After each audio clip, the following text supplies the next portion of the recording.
Ianao izay malala an'Andriamanitra sady voantso no masina. Itoetra sy anapaka-betsaka omponao ane fahasoavana sy ny fiadanana avy amin'Andriamanitra ray sy Jesosy Kristy tompontsika. Amen.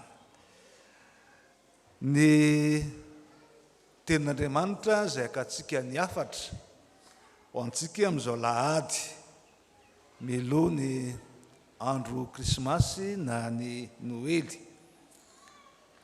dia izay hita ao amin'ny Matio toko voalohany ny andininy 17 ka hatramin'ny 15. Raha lazaina amin'ny teny fohy ny afatra izay voarakitra ireo andin-tsoatra masina ireo dia izao: ny toetra andrasan'Andriamanitra amin'ny olona izay andray ny mpamonjy. Ny toetra izay andrasan'Andriamanitra amin'ny olona izay andray ny mpamonjy. Ny zavatra hitantsika eto dia filazana nataon'ny fanahy masina tamin'ny Josefa ny amin'ny fitondrany Maria ny zanany dia Jesosy. Ka ny toetra voalohany izay andrasana amin'ny olona izay andray ny mpamonjy dia marina, olona marina. Voalaza teo amin'ny Josefa zany fa raha ny toe-jaza Maria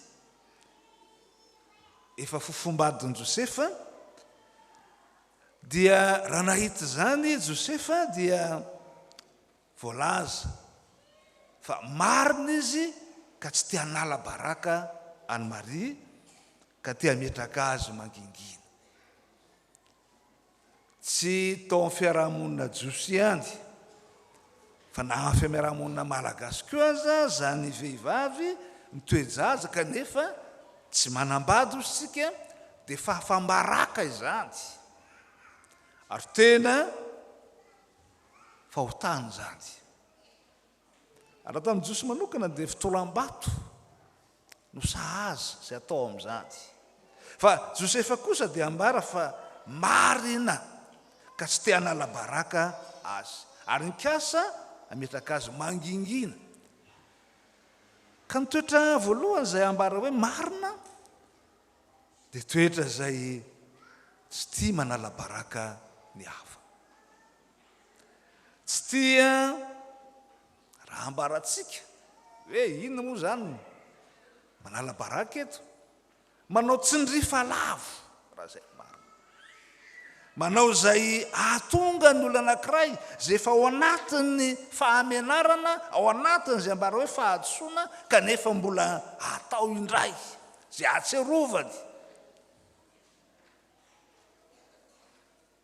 ho tsy fananana izay ahatonga azy azo ny hery. Zany fahamarinana zany ry havana dia fahamarinana tena ateraky ny fo, dia ny fo izay manana fitiavana, fo izay mitondra amin'ny fiomborana amin'ny fahavoazan'ny hafa, raha izay ny ilazantsika azy. Satria Josefa dia nihevitra fa solafaka raha izay ny ilazantsika azy. Ary zany dia nitarika azy tsy ho sanatria amin'ny fomba fitenitsika hoe hanenjidresy fa nanana ilay fahamarinana ka tsy tia hanala baraka azy. Indrisy ry havana fa lavitra amin'ny olombelona ary lavitra amin'ny fiarahamonina misy antsika ankehitriny zany fo izay miaraka mitepo, fo izay mandray izay atao hoe mila vonjy, satria izay ny fiheveran'i Josefa azy, mila vonjy ka tia hanandratra fa tsy tia hanala baraka, na tia hapakatra azy fa tsy sanatria tia hanosika azy indray ho amin'ny famonjam-po. raha nitoetra asehona to hoe olo-marina izany no takiana amin'izay andray ny mpamonjy ary andrasan'Andriamanitra amin'izay te handray zany zanak'Andriamanitra zany. Anjaratsika ny manana ny fanahy sy ny asan'ny fanahy ao amintsika ka mba hanahafatsika koa an'ilay mpamonjy izay manana fonena. Fa raha mahita sy mifanena amin'ireo olona izay mila vonjy toy ny jamba, toy ny mandringa, toy ny azon'ny demonia, dia honena mandrakariva ka tsy natahotra ny amonjy an'izy ireo. Nateo azy ny lalan'ny fiarahamonina ary indraindray ny lalan'ny fiarahamonina no manahaka antsika tsy ho marina amin'ny fifandraisana amin'ny namantsika. Fa izay ambarako hoe fahamarinana takiny eto ary aseho tamin'ny toetran'i Josefa dia ny finony ny tenin'Andriamanitra sy ny fankatoavana zany tenin'Andriamanitra izany. Satria raha mbola ny saina tao am-pony izy ny amin'izany hoe tsy hanala baraka ny fofombadiny izany, dia tonga taminy ny tenin'ny anjely nilaza taminy fa ny zaza zay ao kibo ny fofombadiny dia tsy nateraky ny fijangajangana fa avaminy fanahy masina ary fanambarana zay toy ny tenin'Andriamanitra izany. Raha amin'ny fisainana mahaolo zany dia zavatra sarotra inona, sarotra ekena, fa saingy Josefa marina, zany marina ka dia nanaiky sy nino ka dia napakatra any Maria fofombadiny izy. Ny fahamarinana eto dia amin'ny lafiny izay fahintsiana amin'ny fankatoavana ny tenin'Andriamanitra, lafiny amin'ny fahintsiana amin'izay fanatanterahana ny tenin'Andriamanitra. Izany no te olo marina. Indraindray ry havana hitantsika fa tsy tazana ao anatiny izay milaza ny tena nompivavaka azy zany fahamarinana nanan'i Josefa izany, fa betsaka anie ny fiangonana izay milaza azy ho kristianina kanefa tsy manaiky zany fanambaran'ny anjely izany ka manohitra ny fahaterahan'ny mpamonjy. Ary zany no ilazany eto fa toetra andrasa. Zany fahamarinana zany eto dia tena fahatsorana mihitsy raha zay nilazana azy, ka tsy ny fisainana mahaolona nilazana ny tsy fahamarinana ny tenin'Andriamanitra fa ny fanekena fa Andriamanitra dia tsy misy zavatra tsy hainy ary tanterahana. Ka na dia ny Virjiny aza dia afaka mitoetra azy no ny asany fanahy masina. Indraindray ho an'ny olona zay mampiasa ny sainy dia atserovako ny resaka ny fanaovana tamin'ny vahiny anankiray, angano anie zany pastery. Ary zany fisainana zany dia tsy fisainan'ny olona zay manana fahamarinana fa manamartena amin'izay heveriny ho fahendreny ka manda ny fahamarinany tenin'Andriamanitra. Ka isika ry havana aza mandray ny andro krismasy ho toy izay tantara, ho toy izay filazana sanatriavin'ny vava araka izay nambaran'izany hoe angano zany. Fa tena fahamarinan'Andriamanitra mihitsy ka ny fananantsika fo mahitsy, fananantsika fanekena, fiasan'ny fanahy masina, ny inotsika sy andraisantsika ary anaterantsika izany. Randy ny toetra takiana sy andrasan'Andriamanitra amintsika mba ho marina isika.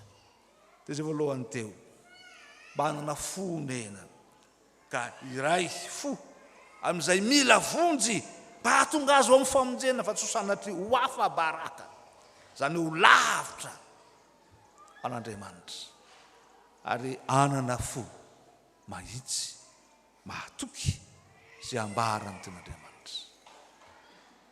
Fa faharoa ry havana izay hitantsika ny toetra takiana amin'izay handray ny mpamonjy dia ny anana toky fa amin'ny Andriamanitra.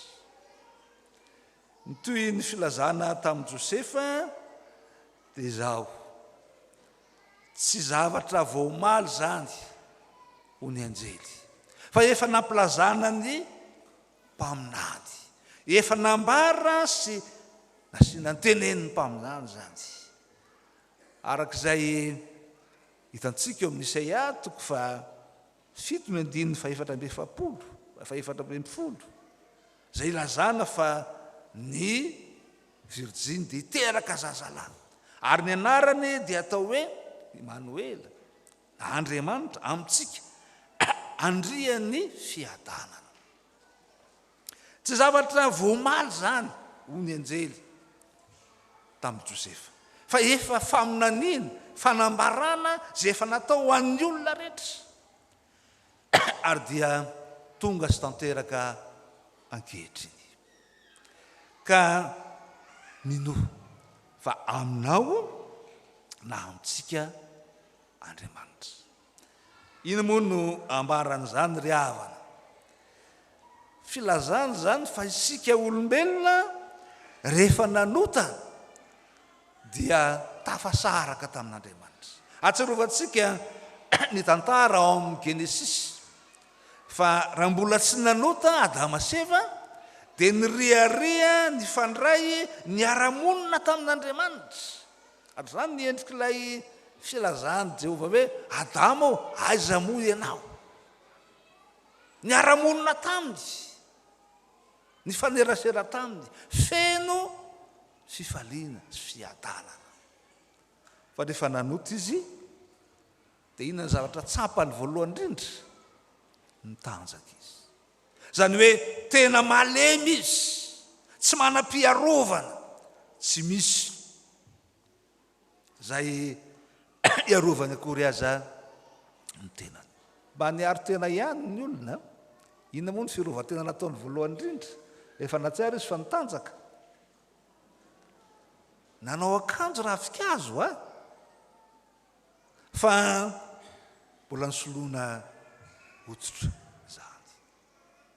Zany hoe ny fisarahan'ny olona amin'Andriamanitra dia miteraka fahavoazana, fahalemena ho aminy.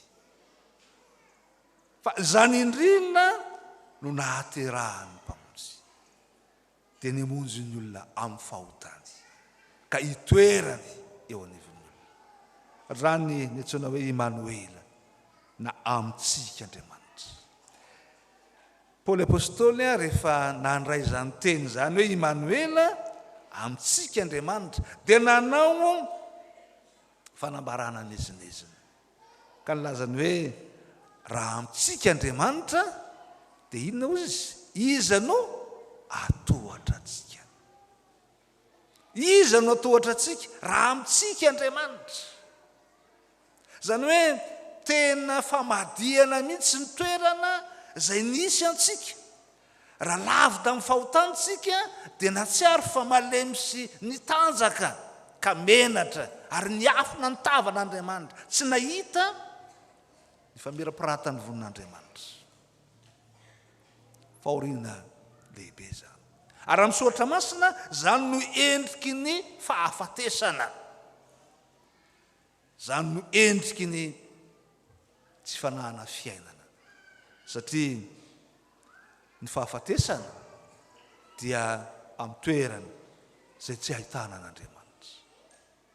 Fa nahatongavany Mesia, na ny mpamonjy dia ambara fa Andriamanitra amintsika na amintsika Andriamanitra. Zany mamerina antsika indray ho zanaka malala afaka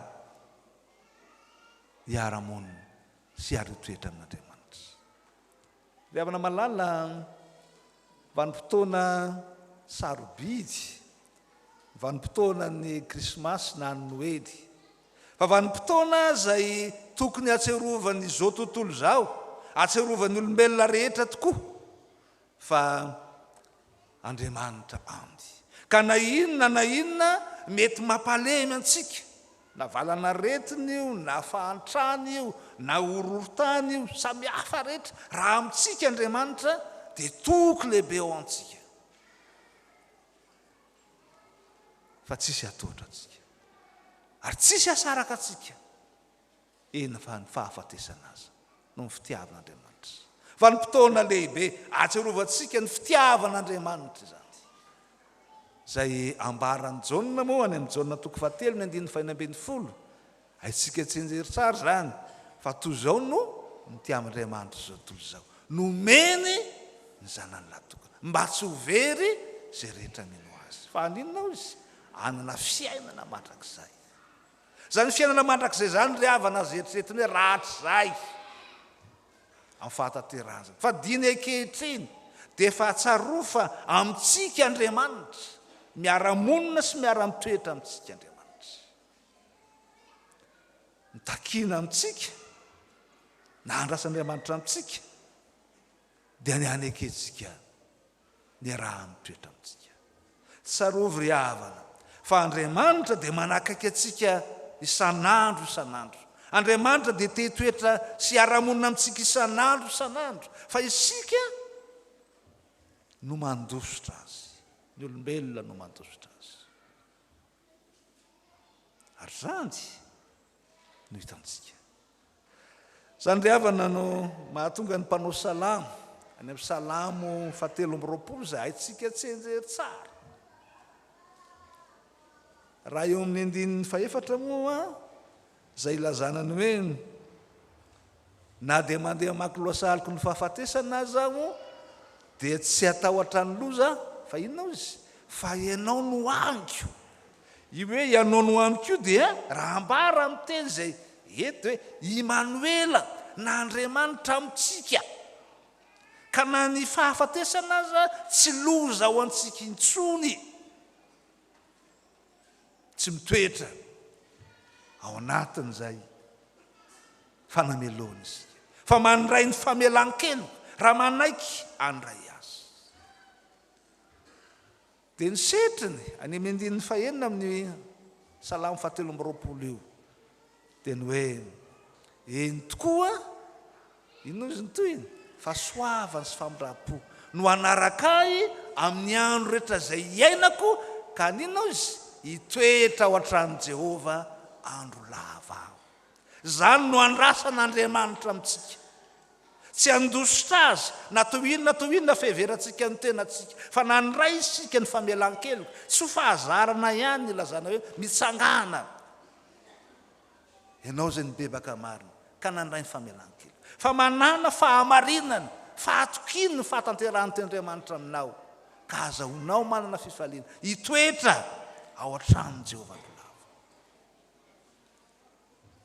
Any amin'ny toerana sasany sy ny tokantrano rehefa mba mamangy, tsy hoe mijery akory, fa misy an'ilay tsy fantatro izy iny, fa ohatra ny firaisam-pirenena n'ilay hoe ato amin'ity trano ity dia misy zay vahiny tsy hita maso dia Andriamanitra.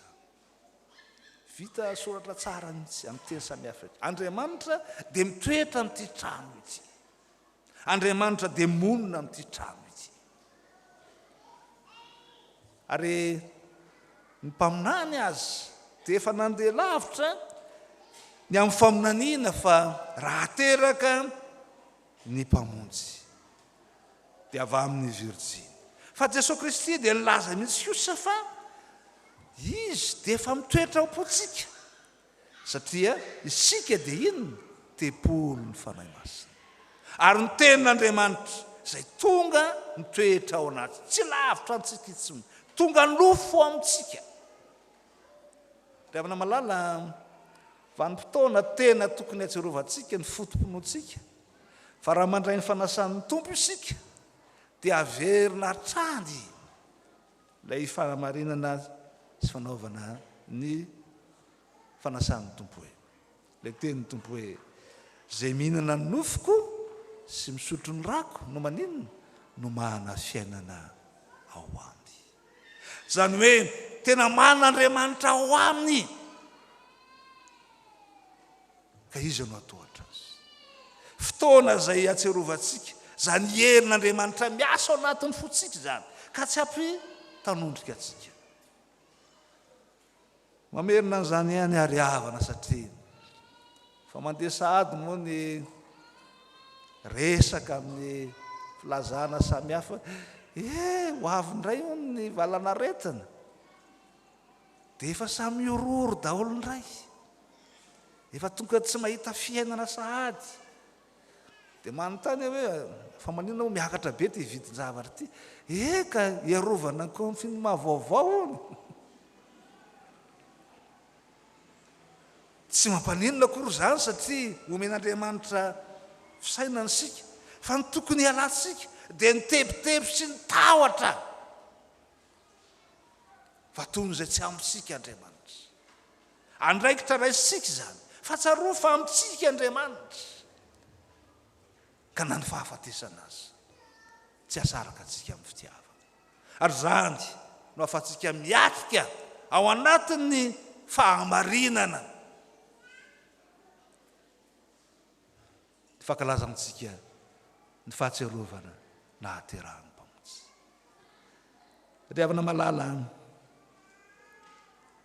Andriamanitra ary hitarika atsika amin'izao fankalazantsika ny andro krismasy na noely izao mba anana fahamarinana ao amintsika ka atsiaro iombona sy anana fiombonam-piainana amin'izay rehetra mila avontsy ka hitondra azy anakaiky an'Andriamanitra. Atserovany fa misy olona zay onena ka tsy te hanala baraka zay veriny fa anjorom-bala na lavo eo amin'ny fiainana fa tonga ny mpamonjy amindra fo sy amela heloka azy fa mba hahatonga an'izany koa dia ho marina sika ka atoky zay fanambaranambara ny tenin'Andriamanitra fa ny finoatsika io tenin'Andriamanitra io mahafatsika mana hery sy manana ny fifaliana manatanteraka ny fikasantsika fa mba halay voan-tsaina tokoa ny ry havany ny fahoriam-panahy zay nahazo an'i Josefa raha tsy tanteraka ny fanambadiany mba mipetrana eo ny tovolahy anankiray hoe vita ny fiancé dia hapakatra azy ianao dia tsy azo tanterahana indray fa eto ny fahatokiny ny tenin'Andriamanitra no nahatanteraka an'izany ary dia zay ny voalaza mazava eto ary Josefa rehefa nandray zany dia napakatra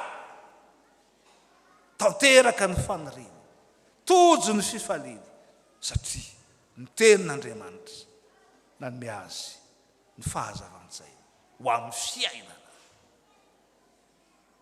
ary zany no vokatry ny fahamarinana amin'ny finoana ny tenin'Andriamanitra. Ary ny faran'izay rahantsika teo raha andray ny mpamonjy atsika dia mahatoky fa aminao Andriamanitra amintsika Andriamanitra anisany hira mampangorakoram-po moa an'ny kristianina ilay Jesosy akaizanay raha ny olona ozy maninona mety mandao fa izany tsy mandao Jesosy tsy mandao ary zany ny andro krismasy atserovanao fa mitoetra aminao mandrakariva Andriamanitra ao aminao mandrakariva izy ny angatahany aminao azalavina izy ny angatahany aminao manana fifaliana mba hiary toetra ho amin'ny mandrakariva tsarovy fa tsy Andriamanitra mihitsy no manao atsika fa isika ny matetika no manosika azy ary isika matetika no tsy mandray azy. dia retsika mandrakariva lay teny hoe ino rehefa mitsangana ambaravarana agno ka mantondono. Raha misy mihaino feoko ny tompo ka mamivaravarana dia miara mitoetra aminy aho sy maninona miara misakafo aminy isan'andro ary maneke hiara-mona amin'Andriamanitra fefa tonga aminao Andriamanitra. Dia ho an'Andriamanitra irery ny voninahitra ho antsika kosa fahafenon'ny fitiavana. Amen.